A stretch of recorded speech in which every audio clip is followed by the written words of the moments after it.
दोस्तों, जब से नासा ने ब्लैक होल के साउंड को पब्लिश किया है तब से लोगों के मन में बहुत सारे प्रश्न उठ रहे हैं, जैसे कि नासा ने आखिरकार ब्लैक होल के साउंड को रिकॉर्ड कैसे किया। क्या ये फेक साउंड है? क्या नासा ने कोई ऐसी टेक्नोलॉजी विकसित की है जिसके द्वारा इस साउंड को रिकॉर्ड किया गया है? आज हम इस वीडियो में उन सभी सवालों का जवाब जानेंगे, तो वीडियो के अंत तक बने रहिए। 4 मई 2022 को नासा ने अपने ऑफिशियल वेबसाइट पर ये आर्टिकल पब्लिश किया, new NASA black hole sonifications with a remix. अब इस आर्टिकल में नासा ने पहली बार एक ब्लैक होल से निकलने वाली आवाज को कैप्चर किया था, जो सुनने में कुछ ऐसा था।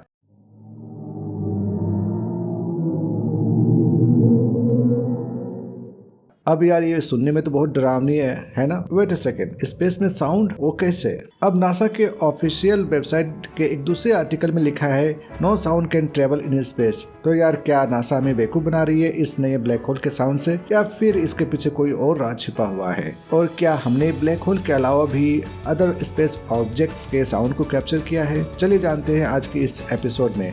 लेकिन यार अब आगे बढ़ने से पहले मेरी एक सवाल का जवाब दो कि क्या James Webb space telescope black holes को देख सकता है? इसका जवाब आप नीचे कमेंट बॉक्स में लिखो। अब दोस्तों, सबसे पहले तो आपके मन में भी मेरे जैसा ये सवाल आ रहा होगा कि आखिर स्पेस में साउंड ट्रेवल कैसे कर सकता है। पर यार इसको एग्जैक्टली समझने के लिए हमें समझना होगा कि पृथ्वी पर साउंड कैसे ट्रेवल करता है। दोस्तों, हम जानते हैं कि हमारे चारों ओर एक मीडियम प्रेजेंट होता है जो कि हवा है। अब होता कुछ यूं है कि जब भी कोई ऑब्जेक्ट साउंड को प्रोड्यूस करता है तो वो एक स्पेसिफिक रेंज में वाइब्रेशन पैदा करती है, और ये वाइब्रेशन अपने आसपास मौजूद एयर पार्टिकल्स में पास हो जाता है, और फिर उसके बाद वाला पार्टिकल्स वाइब्रेट होगा, और फिर उसके बाद वाला, और इस तरह से साउंड प्रोपेगेट हो जाता है। पर यार स्पेस में तो वैक्यूम होता है, राइट? मतलब कि वहाँ पर तो कोई मीडियम होता ही नहीं। और जैसे कि आप जानते हैं कि यूनिवर्स में कंप्लीट वैक्यूम जैसी कोई चीज नहीं होती है।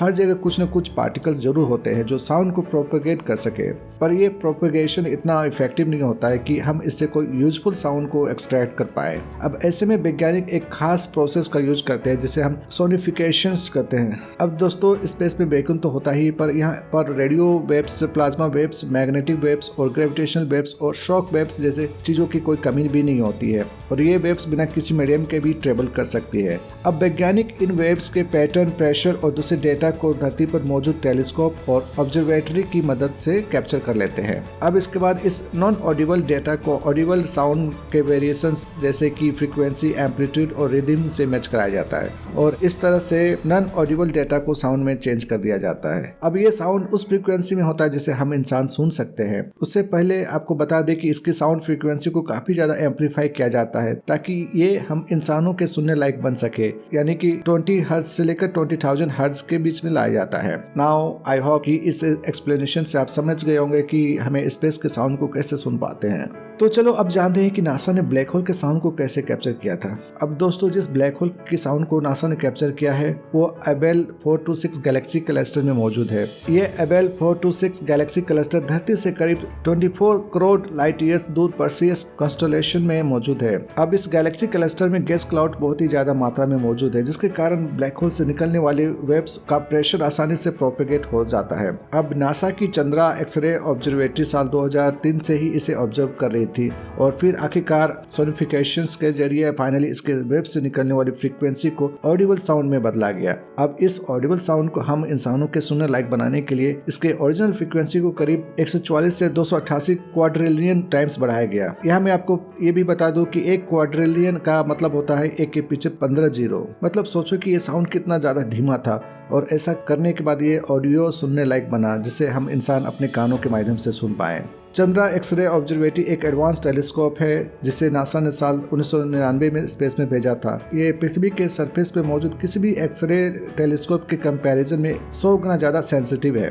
अब चलिए दोस्तों, एक बार फिर से अब मैं आपको वो साउंड सुनाता हूँ जो नासा ने रिलीज किया है। जरा ध्यान से सुनिएगा।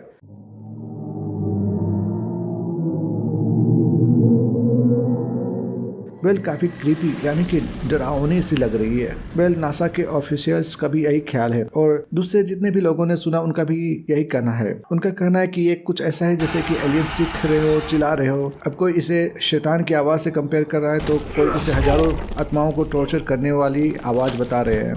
पर दोस्तों, इस आवाज को सुनकर आप ब्लैक होल के बारे में अपना परसेप्शन मत बना लेना, क्योंकि जरा M87 ब्लैक होल की आवाज को भी सुनो।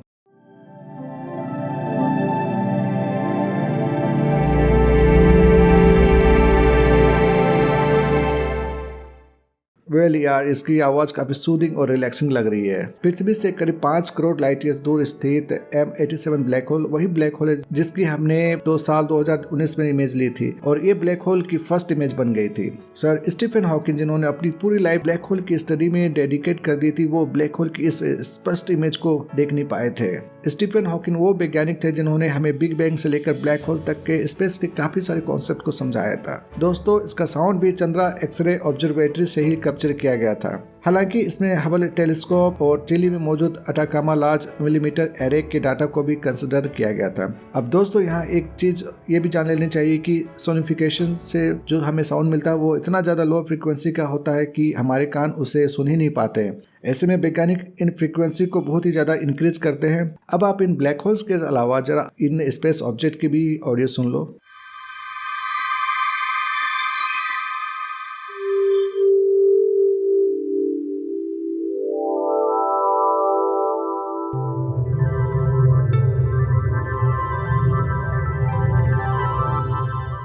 है ना काफी मजेदार ऑडियो स्पेस की। इन सभी को भी सोनिफिकेशन का यूज करके ही ऑडियो साउंड में कन्वर्ट किया गया है।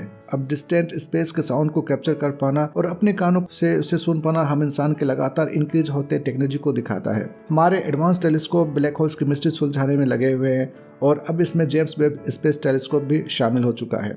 दोस्तों इस वीडियो से आपको कुछ नई चीज़ों को सीखने को मिली होगी, तो इस वीडियो को लाइक कर दे और शेयर कर दे अपने दोस्तों के साथ। अगर आप इस चैनल पर नए हैं तो सब्सक्राइब करना और बेल आइकन को प्रेस करना बिल्कुल ना भूलें। मिलते हैं एक नए एपिसोड के साथ। जय हिंद।